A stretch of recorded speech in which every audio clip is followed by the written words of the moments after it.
Welcome to Green, Gray, Blue, the mini-series where we take you around Grey County and show you about climate action in our community. For those of you that don't know, Grey County is located in the Saugeen Obijway Nation, and we will use the geographical boundaries outlined by this map over the next few months as our climate action playground. This means that together we will go on a journey to learn about the challenges our community is facing, local initiatives, and how you, as a member of our community, can take action to support positive change. All of that combined, we've created the Green, Gray, Blue mini-series, and that is thanks to the town of the Blue Mountains and Bloomberg Philanthropies, who believed in our vision to create meaningful community change and awarded us the Global Youth Climate Action Fund grant. The Blue Mountain Future Story documents 4 big moves and 20 bold actions that are needed to create a more sustainable community for our future. The town's Bold Action 14 is to expand our circular economy programming. This means that the goals are to eliminate waste and pollution, circulate products, and expand programming that educates members of our community. A part of what we're doing here today. The first topic of our mini-series is the circular economy. According to the Ellen MacArthur Foundation, the circular economy is a system where materials are never made to be waste and nature is regenerated. In a circular economy, products, materials, and other things are circulated through maintenance, reuse, composting, and remanufacture.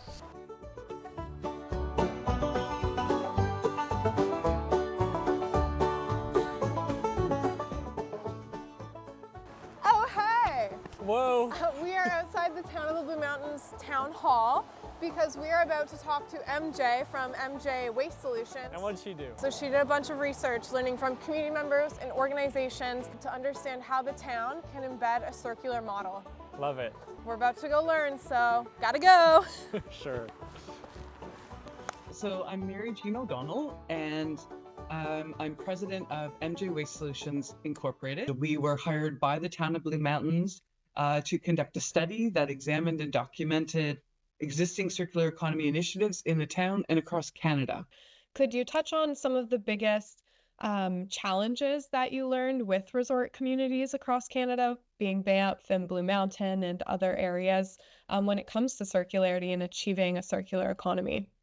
That's a huge question because you've got people coming from all over the world that speak a multitude of languages, and so really trying to communicate in a way that isn't heavy English based. We really want to ensure that we're using pictograms or images at least. I think that's one of the biggest pieces, is that communications piece. What could you see a local economy looking like if Blue Mountain was a hub for circularity? Supporting Beaver Valley Outreach and the Repair Cafe and the right to repair generally.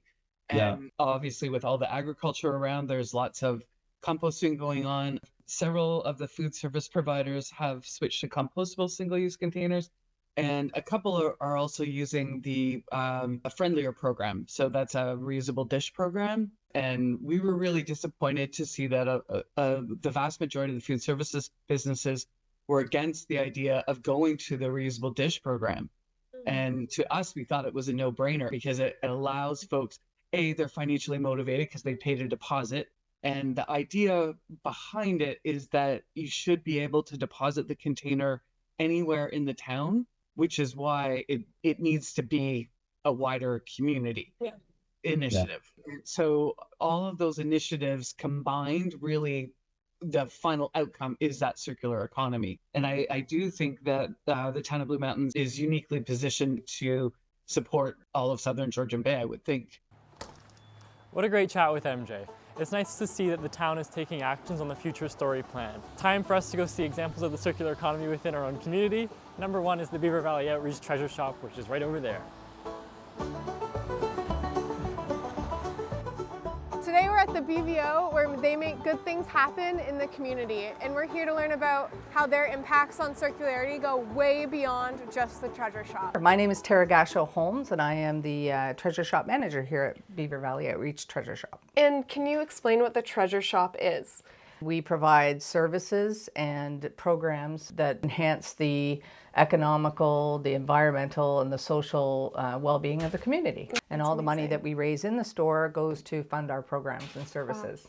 What does this mean in terms of items that are being diverted from the landfill? Just we're diverting it in generally by people shopping here. We are also benefiting that way with people donating here because they are keeping it out of the landfill and giving everything as sort of a multiple life. We try to keep everything out of the landfill, and we try to keep it going as a cycle to recycle. And we do have anything ranging from $2 or $1 off. So we do have some great deals here and opportunities for people to save when they need it the most. Look at that. We've seen all about what goes on inside the BVO and what they're accepting. There are other resources within our community for circular economy donations, like the Restore Habitat for Humanity for larger use items. But if you have any used clothing, sporting goods, and whatever, bring them to the BVO. Whew. I love this picnic bench, Katie. It's amazing. So, great. Atticus, what did we learn at the BVO? Well, we learned some fantastic things, mostly that the circular economy is really important for maximizing the use that we can get out of our goods because they have a lot of embodied carbon and different resources that go into them, water and land uses. And another way you can reduce your emissions is visiting the BVO on sustainable modes of transportation. BVO is strategically located that people within the community are able to access it if they cannot afford vehicles. And considering there is a housing crisis in this area, the cost of living is going up astronomically. The money that comes out of there goes right back into the community. It fuels children's programming, the good food box, all of the holiday baskets as well to help every family be able to enjoy time together and get to worry a little bit less. I love the BVO and it's super cool being on this trail. I know, it's a really great hike. It's so nice to spend time out here. What's this little box? Oh, Atticus, you don't know about it? This is the Little Free Library. It's a way for everybody to get involved, get access to the books if they are not living immediately by the library, but most importantly, it's where you can collect non-perishable food donations directly for the BVO. All over the place. It's nice that they're making impact not just here in Thornbury, but all over the town of the Blue Mountains. Absolutely. Cool. Let's continue on. Let's go. Today we are at Ice River Sustainable Solutions and we're here with Crystal, who is going to introduce herself and give us a tour of these incredible facilities and help us understand what is really going on with plastics once you put them in the blue bin and they come here. I'm Crystal Howe, Director of Sustainability for the Ice River Group of companies. I'm also a member of the family who owns the company. And we are the first company in North America to own and operate our own recycling plant and produce 100% recycled content water bottles. That's amazing. We have so much to see, so we're gonna quickly jump ahead to start this tour, but it's a really great one, so have fun, friends. Okay, Crystal, where are we? We are at Blue Mountain Plastics Recycling, and I'm going to show you the path that your recycling takes. Once you put it in the blue box and it's collected, how does it become a recycled material? Amazing. And the first step is right here, I assume. Is arrival of the bale. And there's a lot of good stuff and some not so good stuff, and that's what we're going to sort out. Interesting. So in mechanical recycling, you use a lot of natural ways of separating things. So you use magnets, weight, air. The bottles that have a label on them have to go through and get that label removed. That way, any of the weird plastics people use as labels are pulled out so they can't contaminate the recycling. Amazing. So on this side, what I want to point out is a lot of people think it's just beverage bottles being recycled. Yeah. But this is actually your salad containers, like your clamshell. Anything that has a PET mark on it, which is a triangle with a 1, we want to see it come back here. Okay, we'll continue on. This technology is artificial intelligence. Okay. So it's training these robots to pick out the products that we don't want in the stream. Wow, okay. It actually looks for ketchup bottles as well, because ketchup bottles have a different layer of plastic in between the PET layers. So they're considered a contaminant as well. And then this good stuff is going to go on into the grinder. Those pieces then are 2 different types of plastic generally. So you've got your bottle and your clamshell and like your actual PET material, but you also have cap material, so the lids, because we want to get people recycling with the cap on, right? So that cap material actually floats in water and PET sinks. So this material is a completely different type of plastic. So we don't use it for the bottles. We use it to actually make Adirondack chairs and furniture at our plant in Stratford. That's so cool. Yeah. Yeah. What else did you guys want to see? Yeah? Okay. Is it Flexibles? We're at the Flexibles plant now. So this plant is where we make our flexible film, so the film that goes around the outside of the case. Jamie and Sandy decided to invest in their own production line, and started producing our own flexible film, and we've achieved 30% recycled content now, and of course working on more. So what we do is we create this giant bubble that goes up 4.5 stories, and within that, it basically creates this flexible film, which is far different than how we would produce PET or like a rigid film. So what's interesting though is when we first started doing our process, we had like full coverage, beautiful inked out packaging. And we realized very quickly that that's actually not easy to recycle. Once we started utilizing our own film to recycle it back in, we realized we had to reduce the ink coverage and reduce the number of colors being utilized. A lot of the time I tell my own children, don't fall for the frilly marketing gigs. You just need some basic packaging that's gonna get you your product safely. So the next thing that we're gonna go look at is the water plant. What's going on here? So this is one of our newest water bottling plants. So I'm gonna take you guys through some of the new technology and what happens to a recycled content bottle through its life. Awesome. Okay, so we saw how plastic comes into your facility and how you're sorting the food waste out and getting the plastic to its fine pieces. This is now remanufacturing, right? Exactly. So the preforms are gonna go through into the oven, get warmed up using lights, and then come back through to be blown on the blow wheel. But the cool thing that we found when we started putting recycled content in is that heat is attracted to color much more than it's attracted to clear. So we were actually able to reduce the temperatures in our ovens by 40%. So this machine is our packer, and it's turning it into a 24 pack of what a consumer would buy in the grocery store. And the same as what we found with the preform oven being turned down with recycled content, we had to do the same thing with this oven. So we heat this to shrink it around the bottles, and we had to turn the temperature down, save energy, reduce emissions, carbon emissions, because we have recycled content in that flexible film. That's awesome. Yeah, so this is our finished product. This is what people will get in the grocery store. 30% recycled content in the film and 100% recycled bottle. Lovely. That's what we're here for. That's right. Wow.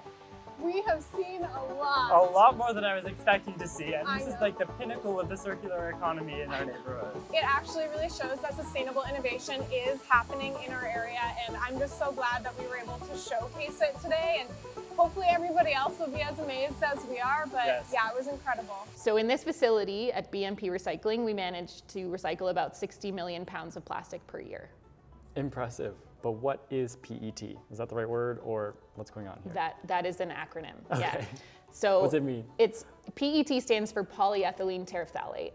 So it's a very inert plastic. When you recycle it, it actually maintains the same molecular structure. Okay. So you're not really going to be able to tell the difference under a microscope between virgin and rPET. You look on your packaging and you look for the triangle, there should be a 1 in it because PET is the best. Oh, I didn't even know that. I knew the numbers meant something, but I didn't know that number 1 was PET. Right. So how did you end up with a 100% recycled green bottle? It started probably 2007. So we trialed things like carton, which we do see in the market today, but we found that carton was not recyclable and it created more greenhouse gas emissions than what we wanted to do. So we ended up going back to the drawing board, getting back into PET, sticking with that and realizing we needed to build our own recycling plant. And so, yeah, in 2009, we built our own recycling plant. People told us, you're never gonna achieve 100%. And we ended up with this 100% recycled content by the end of the first year. But what we found in doing so is that we buy this bale of PET from the municipality and there's green plastic in it as well that didn't have a home. And it's perfectly good plastic, perfectly safe and very valuable. So we don't actually dye the bottles green, they are green for a greater purpose. Hi, Katie. We are at the Town of the Blue Mountains landfill to talk to Jeff Fletcher, who is can you introduce your role? Yeah, I'm manager of sustainability and solid waste for the Town of the Blue Mountains. What should people know to be the least recyclable objects, or what are people sorting in the wrong way? The most common mistakes is something called wish cycling, where you're hoping that the item will be recycled. Is that because they have too many different types of materials in them? Often, yeah, they're a real conglomerate of material. If recycling is effective, I think the right question is, why aren't more producers responsible for creating more effective recycling programs? A big next step is creating something not just, for the purpose of its use, but all the way through its life. What is the lifespan of this facility, and are you doing anything to extend it? Yeah, as I mentioned before, we're diverting more than we're landfilling now. We have potential capacity on this site until 2052. I'm not gonna lie, it kind of sucks to look at. It really makes you have to face the waste that you make. Yeah. Is 60% around probably the maximum diversion that you think can be achieved?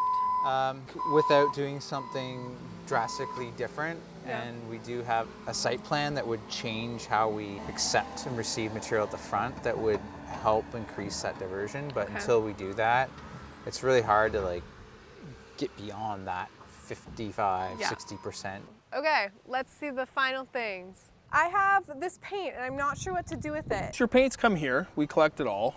We overpack it into big giant cardboard boxes that gets shipped back out of here, and they actually reuse it. They recycle it into either primers or other paints and stuff. Are there other products that I should be bringing to you and not just tossing in the dump? 100%. Any of your household hazardous waste, meaning oils, gases, mix, oils and water, all your aerosol cans, old propane tanks, even your small propane tanks, we can take all of that stuff, divert it out of the landfill so that we can reuse it, and keeps from having accidents and causing problems, and extends the life of our landfill. That's amazing. Thank you for telling me, and I will give you this paint now. Perfect. Well, thank you. Have yourself Have a great good day. I'm wiped. Come sit. At the Dump Emporium of the town of Blue Mountains? Yeah. I would love to.